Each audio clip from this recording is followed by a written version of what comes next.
Apakah kita yakin uang itu akan jatuhnya ke Gaza? Saya kok nggak yakin ya. Karena apa? Trump bisa bilang bahwa, "Nggak, kita hari ini nggak Gaza kok, kita fokusnya di tempat lain." Akhirnya Bapak Menlu mengatakan sekarang pokoknya itu dalam rangka rekonstruksi dari Gaza. Nah, yang repot lagi adalah pada waktu pertemuan di Davos setelah penandatanganan, Kushner, menantunya Trump, memberikan presentasi berkaitan dengan pembangunan dari Gaza. Bagus gedungnya dan lain sebagainya. Nah, dia bilang bahwa, oh ini didevelop oleh orang yang namanya Yakir Gabay. Saya Google Yakir Gabay itu siapa? Ternyata ya dia orang Israel, kemudian dia developer. Coba bayangkan, uang 16 sekian triliun kalau misalnya itu untuk rekonstruksi Gaza, itu dinikmati oleh ya pengusaha Israel itu. Dan yang paling berat itu ya posisi chairman yang sangat berkuasa sekali. Dan yang saya khawatirkan juga perang ada di Irak, di Greenland, Gaza, Ukraina. Jangan-jangan uang yang kita masukkan untuk membiayai perang-perang itu.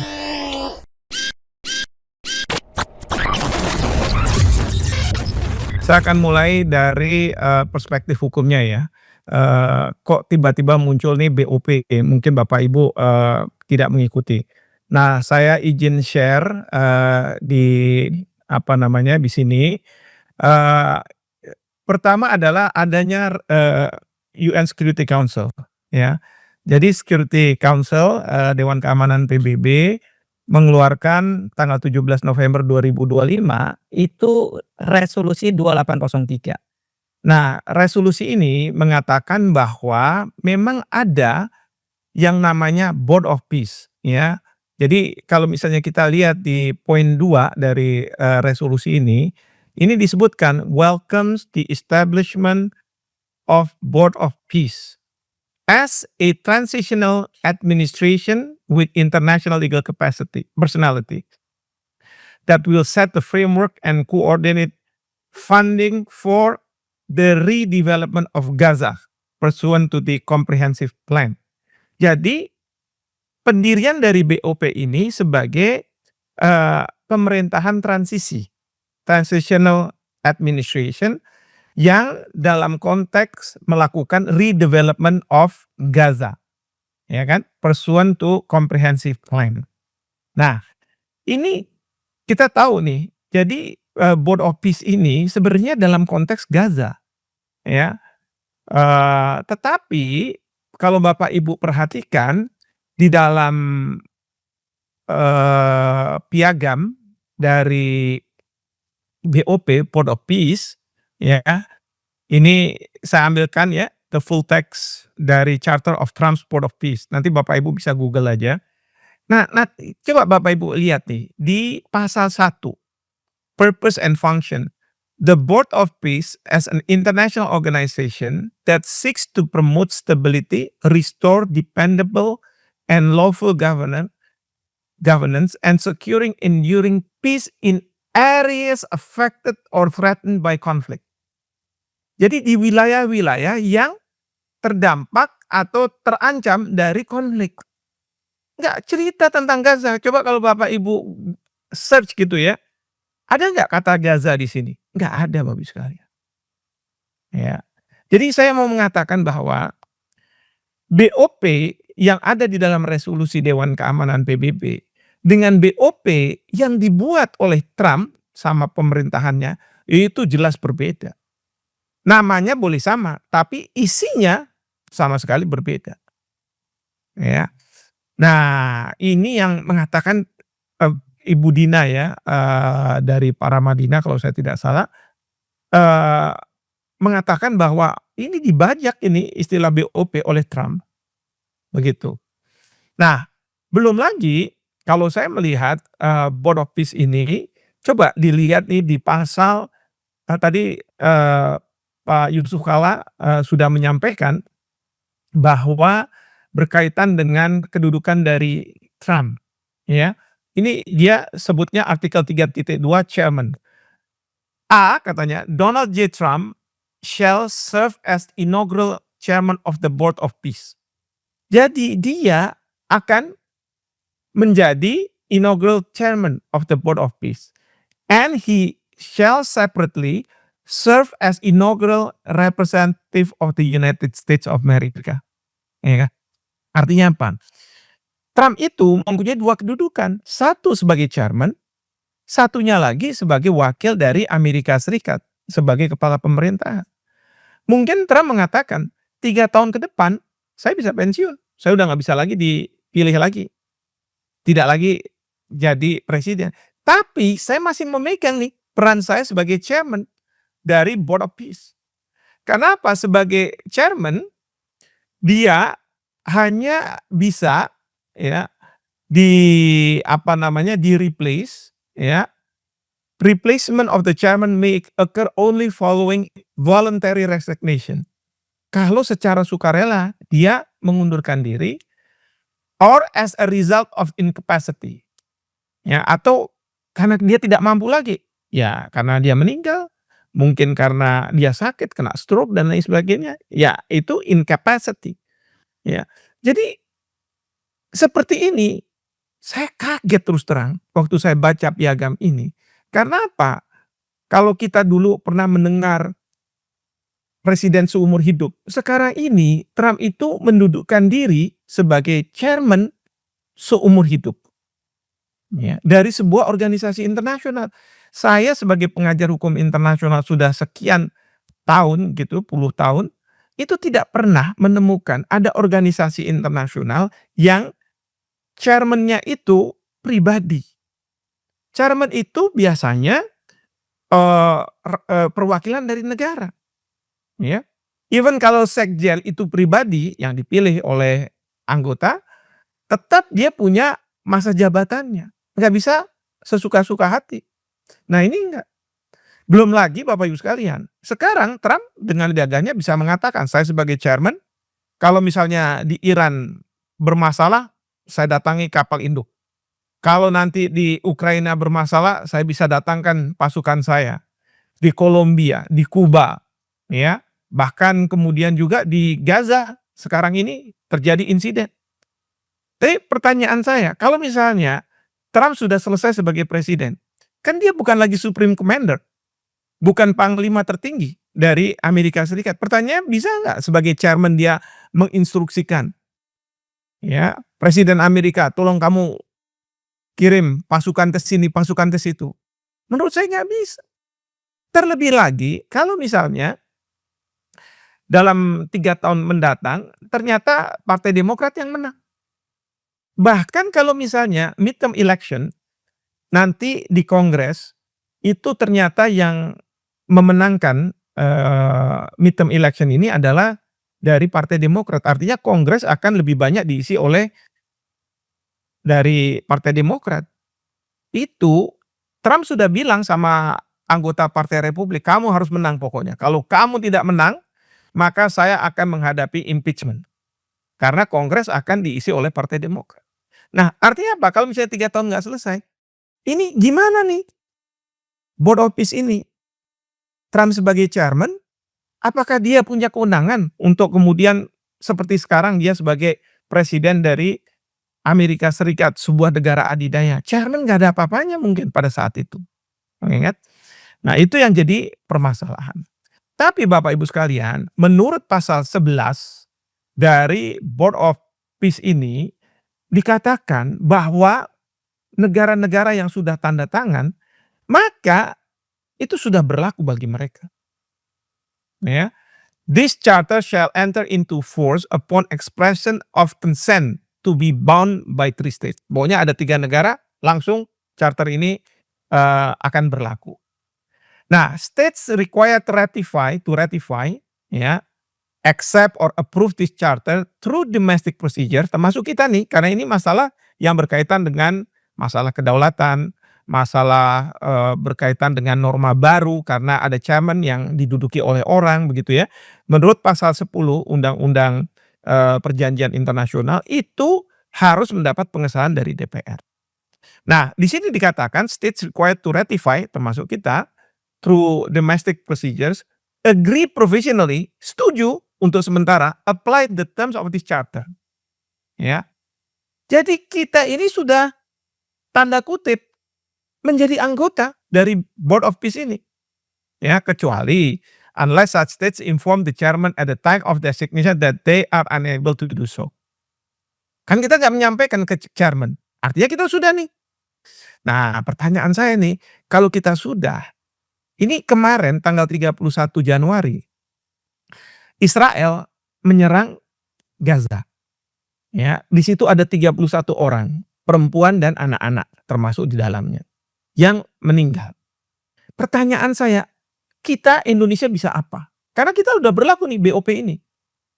Ya, memang Bapak Presiden tadi siang sudah menyampaikan, melalui Mensesnek bahwa sudah melakukan kontak pada anggota-anggota dari BOP. Tapi menurut saya, harusnya kontak itu kepada chairman.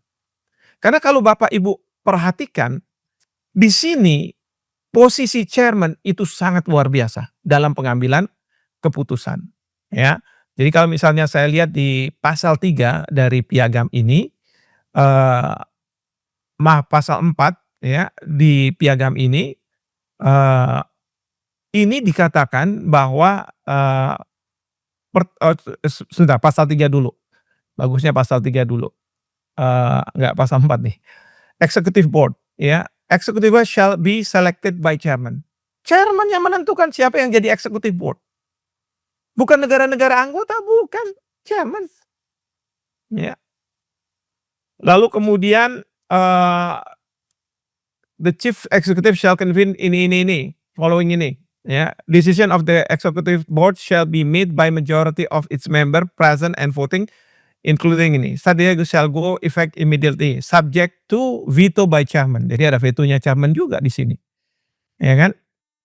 Nah, jadi kalau misalnya seperti ini, memang Trump itu mempunyai kekuasaan yang sangat luar biasa. Saya mengatakan di beberapa media, saya katakan ini sahabat Trump ini seperti kayak Louis ke-14. Louis ke-14 kan terkenal dengan kata-kata "L'État c'est moi". L'État itu maksudnya negara adalah saya, aku adalah negara. Tapi kalau Trump ini bukan l'État saja, dia bilang "Le monde c'est moi". Le monde itu the world, dunia adalah aku adalah dunia. Suka-sukanya dia, misalnya, "Ayo kita serang Iran", misalnya, untuk menjaga perdamaian. Dan kita harus ikut, mau kita ikut, ya. Itu yang jadi permasalahan.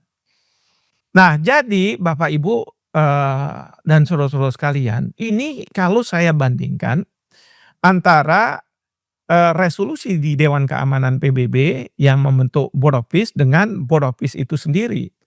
Belum lagi kalau misalnya kita lihat dari charter, UN Charter yang mengatakan di pasal 24, ya, ini function dari Security Council ya, pembahasan tentang, Security Council dikatakan, "In order to ensure prompt and effective action by the United Nations, its member confer the Security Council primary responsibility for the maintenance of international peace and security."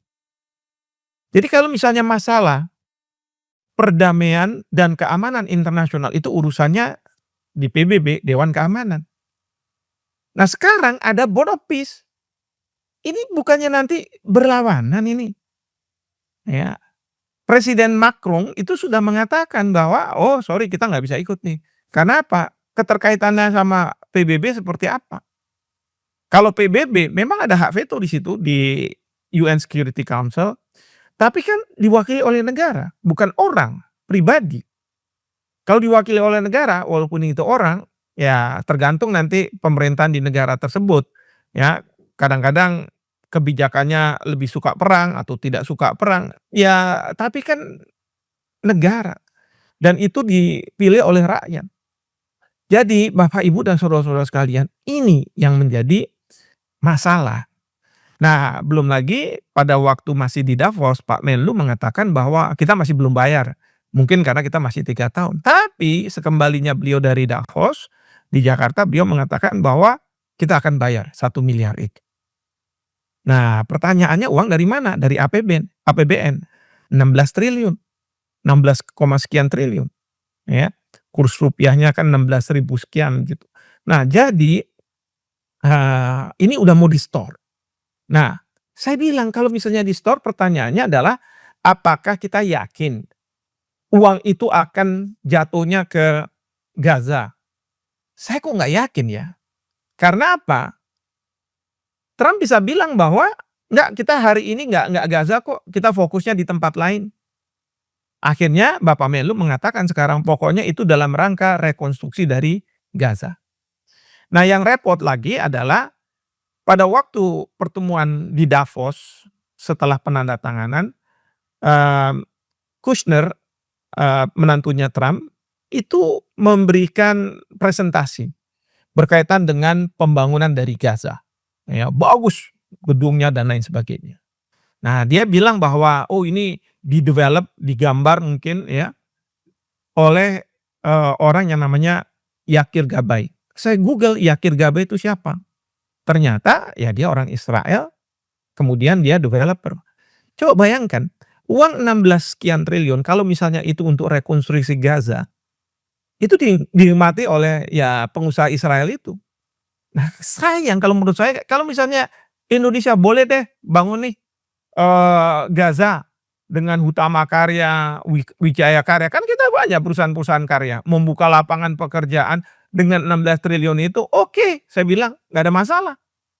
Ya tapi kalau enggak, ya belum lagi kalau misalnya sekarang kita udah masuk, kemudian Bapak Presiden udah kontak, tapi pertanyaan saya, Kementerian Luar Negeri apa sudah mempersiapkan belum berbagai usulan yang bisa mewarnai kebijakan dari Board of Peace ini?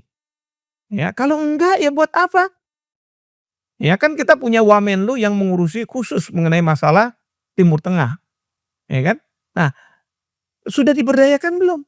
Jangan cuman, kasihan Bapak Presiden harus cuman telepon, setelah itu apa usulannya? Apa yang harus dikerjakan? Apakah misalnya kita menyiapkan fact finding mission, kemudian juga harus misalnya, kita cari orang-orang yang mau menjadi fact finding mission untuk melihat apa yang terjadi di lapangan itu, dan kemudian, mereka-mereka apa yang akan direkomendasikan, ya, bagaimana enforcement-nya, kan harus dipikirkan seperti itu. Kita sudah siap belum? Ya.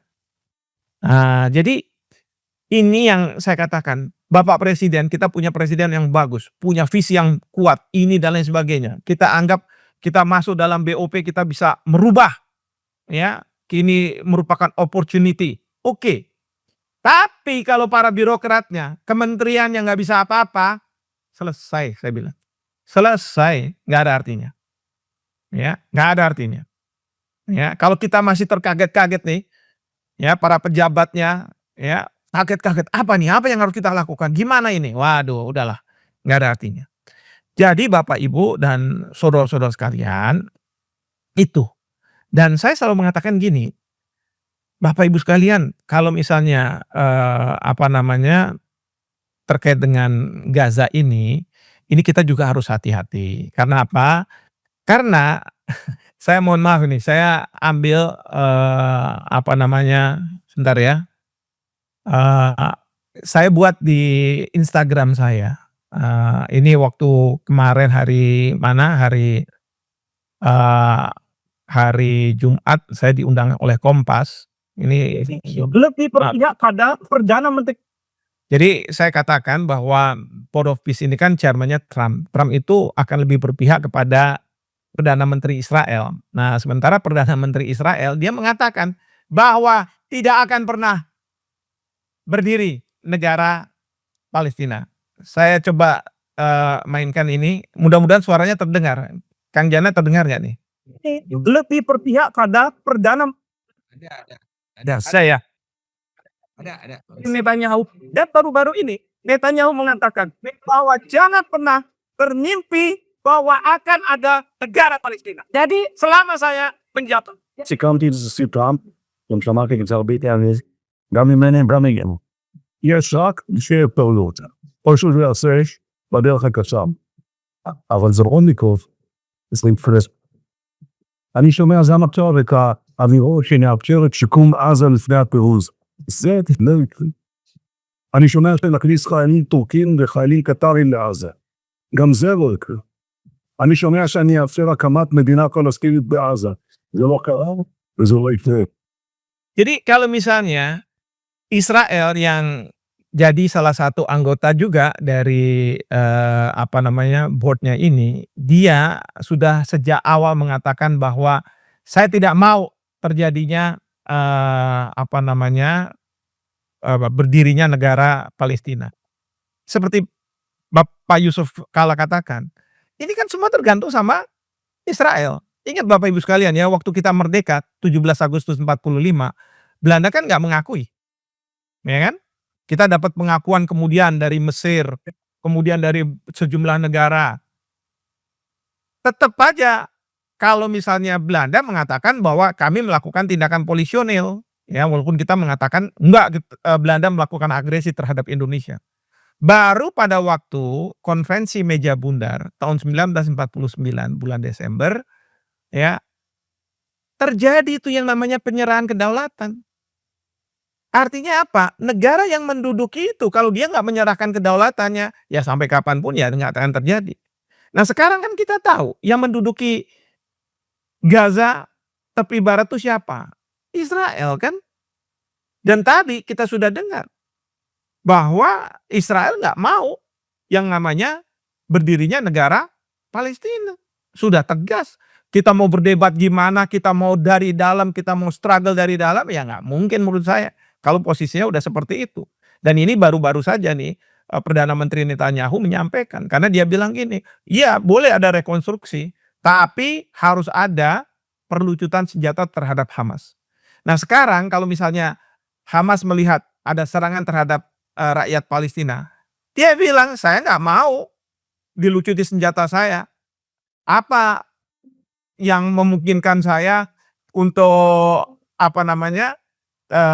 melawan Palestina kalau misalnya terjadi seperti itu? Nggak bisa. Ya, oleh karena itu ini yang jadi masalah nih, ya. Mereka pasti nggak mau ada perlucutan. Kalau nggak ada perlucutan senjata, rekonstruksi nggak dilakukan, uang yang 17 triliun udah masuk, sayang menurut saya. Ya, kita harusnya di level harus Israel setuju bahwa rekonstruksi itu harus dilakukan, baru dimasukin duit.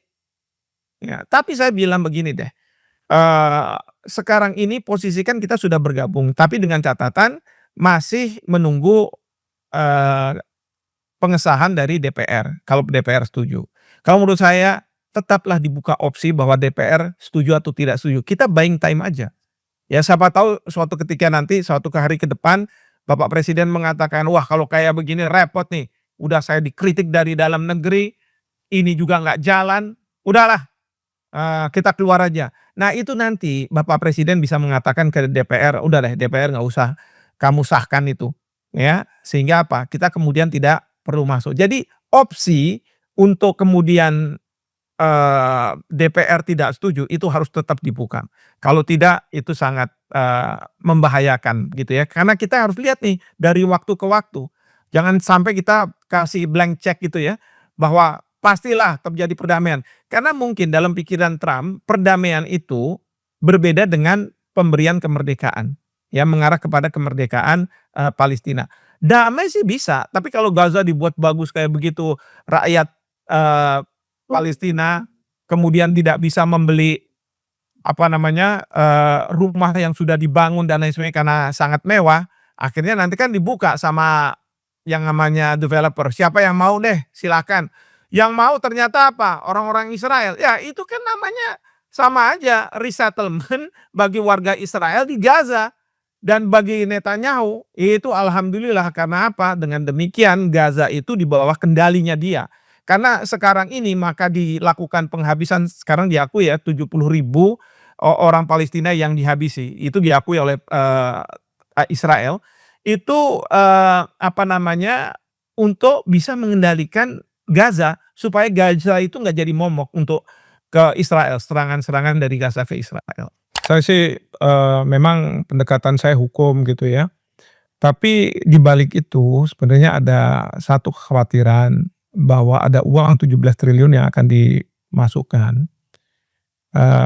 Kalau misalnya kemarin kita bertahan bahwa oke 3 tahun kan kita nggak harus bayar, ya nggak ada uang yang keluar, mungkin saya nggak ada masalah lah. Terutama sekali kalau misalnya 17 triliun itu ternyata digunakan oleh Trump untuk membiayai perangnya dia. Ini yang repot.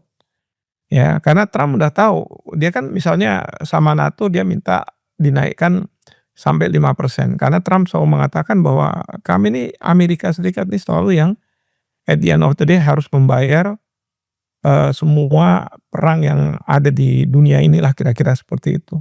Dan dia nggak mau lagi kayak begitu. Nah pertanyaan kita adalah, memang dari sisi kita bilang, "Ya udah kalau misalnya kita harus bayar, ya bayar," gitu ya. Tapi kan kemudian dikatakan bayar ini untuk rekonstruksi, Gaza. Oke, cuman kalau saya lihat dari piagamnya itu kan semua itu tergantung dari Jerman. Ya, apakah kita mau misalnya mengeluarkan uang sebesar itu?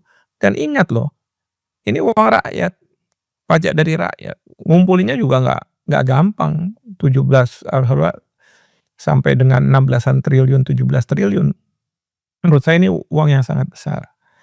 Nah, karena ini kelihatannya, tadi saya di Kompas TV, berbicara dengan Komisi 1, beliau mengatakan, "Iya nih, pokoknya nih, dana khusus yang harus dikeluarkan." Saya khawatir ya kalau misalnya berganti pemerintahan lalu nanti dipermasalahkan. Ini jangan-jangan memunculkan kerugian negara, ya kan, larinya ke korupsi, kan kasihan Bapak Presiden atau misalnya menteri gitu ya. Ini yang saya khawatir lah gitu ya. Memang, eee, apa namanya, kita juga punya concern nih kalau misalnya ini petualangan dari, Trump ya, kalau Trump bilang kan waktu dia ditunjuk sebagai semacam chairman gitu, dia bilang, "Saya nih sebenarnya udah sibuk ngurusin ini teman-teman aja tuh, ya bawahan-bawahan saya nih yang nyuruh-nyuruh saya, desak-desak saya, tapi ya sudahlah saya terima." Kelihatannya humble gitu kan, tapi kan kita udah tahu dia kayak Trump tuh kayak begitu, ya. Jadi, itu yang saya ingin sampaikan bahwa, di balik ini semua kita juga harus berhitung, ya. Ini kepentingan dari negara kita. Jangan sampai misalnya ya rasa nggak enak ya Bapak Presiden mungkin sama Presiden Trump, "Wah nggak enak nih." Karena, saya belum lihat nih yang lain-lainnya akan membayar yang, berapa, 16 sekian triliun itu. Sekarang kita lihat deh, Board of Peace ini kan sudah terbentuk, kita sudah tergabung. Eee, Israel menghentikan nggak serangan-serangan itu? Karena ini bisa jadi alasan kepada Bapak Presiden, "Ini loh, kita sudah Board of Peace, kita ada di dalam situ, tapi serangan tetap ada." Ya, tadi kan Pak Hidayat Nur Wahid mengatakan, kalau misalnya, Board of Peace ini jelas sesuai dengan apa, eee, yang resolusi di Dewan Keamanan menghentikan konflik itu senjata itu, perang senjata. Terus yang kedua, setelah itu melakukan rekonstruksi. Di poin 18 atau poin 19 di dalam aneks dari, eee, resolusi Dewan Keamanan PBB, itu jelas tuh, ada ketentuan bahwa leading to self determination by the Palestinian. Itu ada kata-kata itu. Jadi ujungnya nanti adalah, eee, ya rakyat Palestina dia bisa menjalankan hak untuk menentukan nasib sendiri. Artinya kan itu sebenarnya kalau saya bilang itu, kemerdekaan ujungnya ya, kalau misalnya seperti itu. Tapi kalau misalnya Netanyahu berkeras bahwa tidak akan ada yang namanya kemerdekaan, Palestina, ya dan itu udah diulang-ulang sama Netanyahu bahwa, itu tidak akan, ya. Jadi gimana dong kita mau percaya bahwa BOP ini akan memang membawa pada titik di mana, eee, yang namanya apa, Palestina itu akan merdeka. Sejak awal kalau misalnya Israel sudah bicaranya kayak begitu dan kemudian Israel masuk di dalam Board of Peace ini, ya sampai kapan pun dia akan mempertahankan. Nggak mungkin dia terus kemudian tiba-tiba berubah, ya. Kecuali kalau misalnya pemerintahan dari Israel berubah, bukan Netanyahu. Tapi pada saat sekarang ini, Netanyahu mau digoyang di dalam negeri, dia masih tetap bahwa saya akan tetap, dalam posisi sebagai perdana menteri. Kan digoyang karena masalah korupsi, digoyang karena rakyat Israel merasa kita ini setelah Netanyahu melakukan serangan ke Gaza semakin tidak aman. Kenapa? Ketika mereka berpergian ke luar negeri, orang-orang itu pada marah. Mereka marahnya sama Netanyahu, tapi melampiaskan ya paling dekat orang Israel siapa? Ya yang ada di depan mereka. Ya, jadi membuat mereka ini jadi tidak aman, ya. Nah ini kan, sebenarnya kalau mau di-impeach mungkin atau misalnya ada pemilu, ini pemilu sekarang di Israel katanya ditunda, ya. Karena Netanyahu mengatakan bahwa kita ini sekarang dalam posisi yang udah tinggi nih, udah sebentar lagi bisa menguasai Gaza. Coba Bapak sekalian bayangkan kalau misalnya Gaza benar-benar dikuasai dan kita dijadikan alat untuk melegitimasi itu. Waduh, itu pembukaan konstitusi kita dimanakan itu, ya. Nah ini yang, perlu kita sampaikan kepada Bapak Presiden, perspektif-perspektif seperti ini.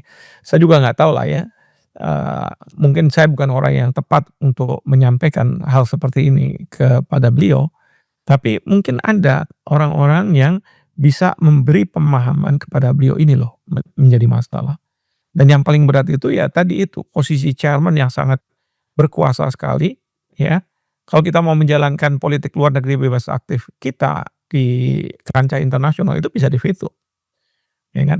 Dan yang saya khawatirkan juga ini, perang ada di Irak, di Greenland, di Gaza, Ukraina, jangan-jangan uang yang kita masukkan untuk membiayai perang-perang itu, ya. Jangan terlalu naif lah kalau menurut saya. Jadi ini yang juga kita harus, ini. Tapi ya kembali lagi sih, saya ini kan akademisi ya Bapak sekalian ya. Kita-kita yang profesor, doktor ini harus tahu diri lah. Kalau kita memberi masukan, ya tidak diterima sama pemerintah, tidak diterima oleh para stakeholder, ya sudah. Kita ini bukan oposisi. Tapi ingat, ya dalam sejarah hidup kita, kita pernah menyuarakan. Kita nggak tinggal diam, ya. Zolim namanya kalau misalnya kita punya ilmu tapi kita tidak bersuara. Zolim namanya. Tapi ingat, kalau misalnya sudah kita memberi suara, tetapi tidak juga diterima, jangan sakit hati, nggak apa-apa, ya. Ya itu aja. Kalau saya sih, pesan saya sih selalu seperti itu. Akademisi itu bukan oposisi. Resolusi, Dewan Keamanan yang menyangkut, 20 poin dari proposal Trump, di poin 9 misalnya, Gaza will be governed under the temporary transitional governance of technocratic apolitical Palestinian Committee responsible for delivering the day-to-day running of public service dan lain sebagainya. This committee will be made up, of qualified Palestinians and international expert, with oversight supervision of new international transnational body, the Board of Peace which will be chaired by Donald Trump, terusnya ini. Tapi coba Bapak Ibu lihat ya, kalau yang untuk di Gaza ini nih, ini BBC bilang, ada Steve Witkoff, pro Israel, Jared Kushner, mantunya, Tony Blair punya institusi yang berkaitan dengan Israel. Nanti Mark Rowan juga seperti itu. Nah nanti ada nih Yakir Gabay, billionaire Israel real estate developer. Ya kan? Ini mana Palestinanya nih kalau udah kayak begini nih? Mana poin 9-nya itu? Ya, apalagi kalau misalnya kita lihat di poin 19 yang tadi saya sudah sampaikan tadi. While Gaza redevelopment advances and when the PA reform program is faithfully carried out, the condition may finally be in place for credible pathway to Palestinian self-determination and statehood. Jadi ini udah, memberikan, kesempatan untuk rakyat Palestina setelah nanti Gaza di-redevelop dan lain sebagainya, untuk apa? Melakukan self-determination and statehood, which we recognize as the aspiration of the Palestinian people.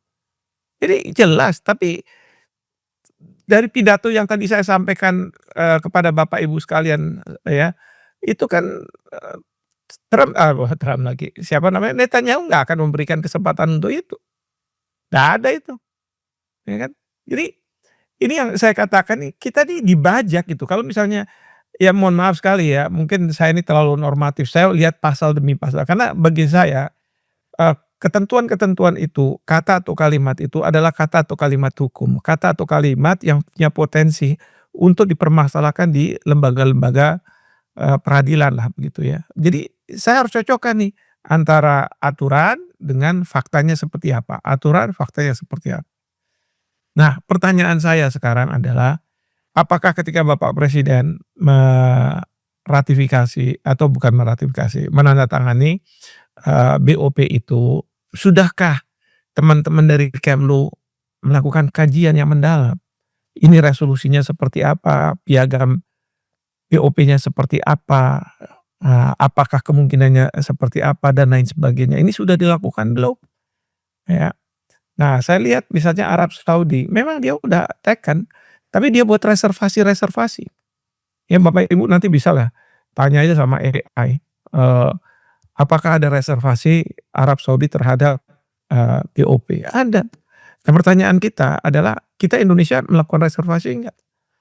Atau menerima ya bulat-bulat aja, pokoknya ini udah taken, kita siap menggelontorkan uang, ya kan?